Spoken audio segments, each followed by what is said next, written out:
Today is Tuesday, September the 17th, 2024. Our second reading for week 38, we're reading about James, being introduced to James. Several Jameses in the Bible. Which one? Well, he'll tell us very quickly in our reading. I think we already know, but we'll see in just a moment. Author this week is Steve Lloyd. Yesterday, it was James the author. Today, a little different lesson, but a very good lesson. It's titled, A Cause for Offense. A Cause for Offense. Comes from Matthew chapter 13, 55 through 57. Here's what he writes. There are two episodes recorded in the book of Matthew that involves James, the brother of Jesus. This is James, the brother of Jesus. The first is in Matthew chapter 12. Jesus was interacting with the Pharisees. We see in Matthew chapter 12, 22 through 45. And his mother and brothers asked to speak to him. That's verse 46. And Jesus said, "Who is my mother? And who are my brothers?" And stretching out his hand toward his disciples, he said, "Here are my mother and my brothers. For whoever does the will of my Father in heaven is my brother and sister and mother." That's verse 48 through 50 in Matthew 12. No doubt some of what he said was motivated by the fact that he was not only their son and brother, he was also their God and Savior. That's interesting to think about, isn't it? That someone in your family could not only be a mother, dad, a brother or sister, but could be God and Savior. Now, we know that couldn't be in our family, but we know that it was this way in James's family. The second episode is in Matthew chapter 13.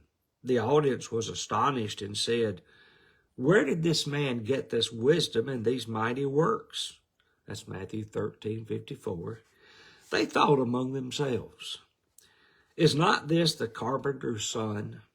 Is not his mother called Mary, and are not his brothers James and Joseph and Simon and Judas? And are not all his sisters with us? Where then did this man get all these things?" And they took offense at him. That's verses 55 through 57 of Matthew 13.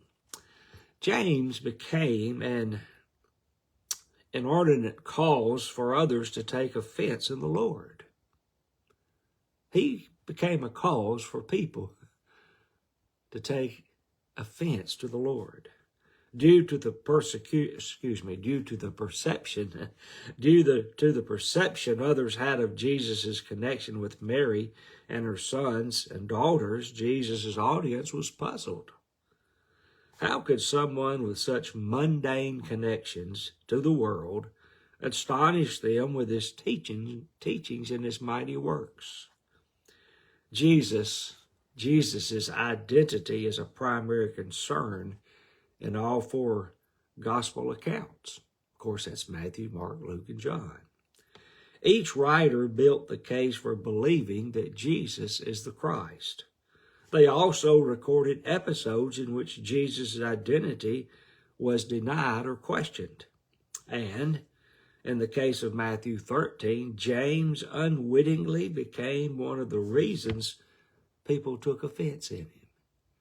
James and his brothers and his sister and even his mother, people took offense in Jesus because of them. Wittingly or unwittingly, deliberately or inadvertently, we can all become stumbling blocks. I thought that's an interesting sentence, an interesting statement or thought. Whether we want to or not, whether we mean to or not, we can all become stumbling blocks. So we must be careful. This makes the case of James all the more intriguing. Today, he writes, today I will consider ways in which we might be the cause for someone to find offense in him. Let me read that again. Consider in which ways we might. Think about ways that we might do something that we become an offense in Jesus or for Jesus. Surely, surely we won't. Hope you have a good Tuesday. Be going to Cottage of the Shows here in just a little while and teaching Bible class, and thankful for that opportunity. Remember those who are sick and not doing well. Remember our brother Charlie and his wife Jeannie. And boy, Mike Threet got good news yesterday. They couldn't find any cancer, and we're hoping and praying that he is cancer-free. He's had a tough time taking some hard treatments, but that's what the doctor said. And we just hope and pray that it's right. Pray for Teresa Summers and Chris and Cindy, her son and daughter, in the loss of her husband, Buddy. Buddy was a good man, good Christian man. But pray for this family, and pray for Natalie Allred and Tommy McCorkle and Ruth Tidwell and Lana Donaldson and Gary Penley.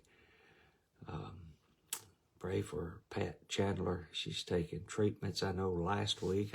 Maybe this week, I'm not sure, but pray for her that she feels better and gets better. And continue to pray for Dee Ashley that he continues to get stronger as well. And Harold and Norma Jean Rawls. And pray for Steve Tucker that he can have good days and be strong in these good days. And pray for Farrell Cochran and just so many others. I know I've left some out that I was trying to think of. But have a good day, and don't be an offense or allow people to take offense in Jesus because of us. Some will anyway, but don't allow them. Don't give them something to work with, or at least let's do our best. Let's be faithful followers, faithful servants of Jesus. Hey, I'll see you sometime in the morning.